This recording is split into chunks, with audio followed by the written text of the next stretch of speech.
Hi, it's Steve. Today we'd like to show you how to change the start switch on your dryer, and it's a really easy job. All we're going to need is a number 2 Phillips screwdriver or a number 2 square head screwdriver and maybe a pair of needle nose pliers. Let me show you how we do it. Now before we begin this repair, the first thing we'll need to do is to disconnect power to the dryer. So if it has a cord on it, simply unplug it from the receptacle, and if it's a hardwired dryer, you will need to locate the electrical panel and remove the fuse or turn off the appropriate breaker. We'll then pull the dryer far enough forward that we can access the 3 screws just over the top edge at the back of the console. So we'll start by removing the 3 screws across the top of the back panel here.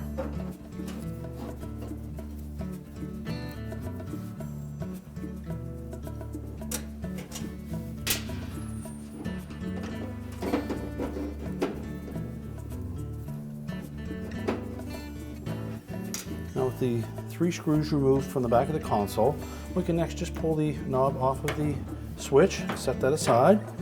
And then we're going to tilt that console forward and slide it to the right, and that will disengage these 3 tabs.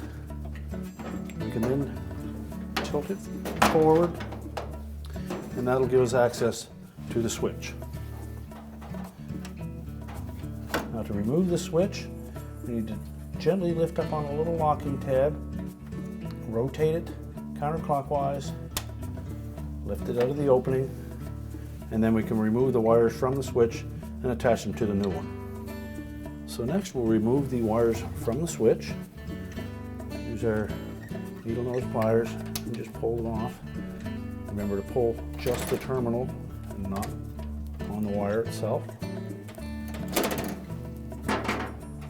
Discard the old switch and then install the wires back on the new switch.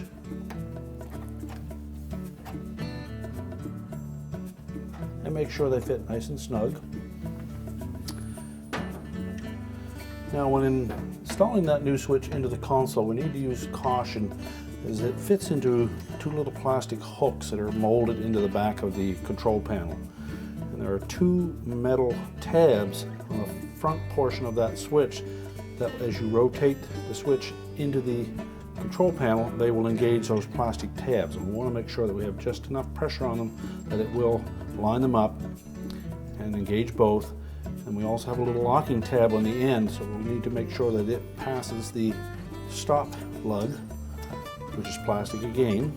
So we need to make sure that we do that carefully so that we don't damage the console. Now when installing the new switch, we want to make sure that these 2 metal tabs, one on either side of that shaft, are going to engage these 2 plastic clips. And they're fairly fragile, so we want to make sure that we have the switch pushed firmly up against the top of those little plastic tabs as we rotate it. And when it rotates around far enough, this metal locking tab will clear this stop lug and lock it in position. So make sure we have it turned far enough, put pressure against the console,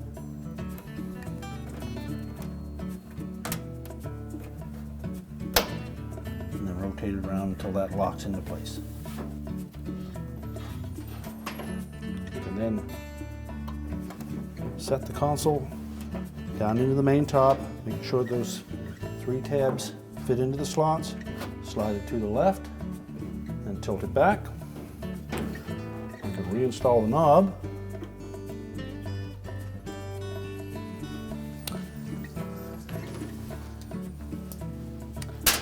And then the 3 screws that secured that back panel to the console.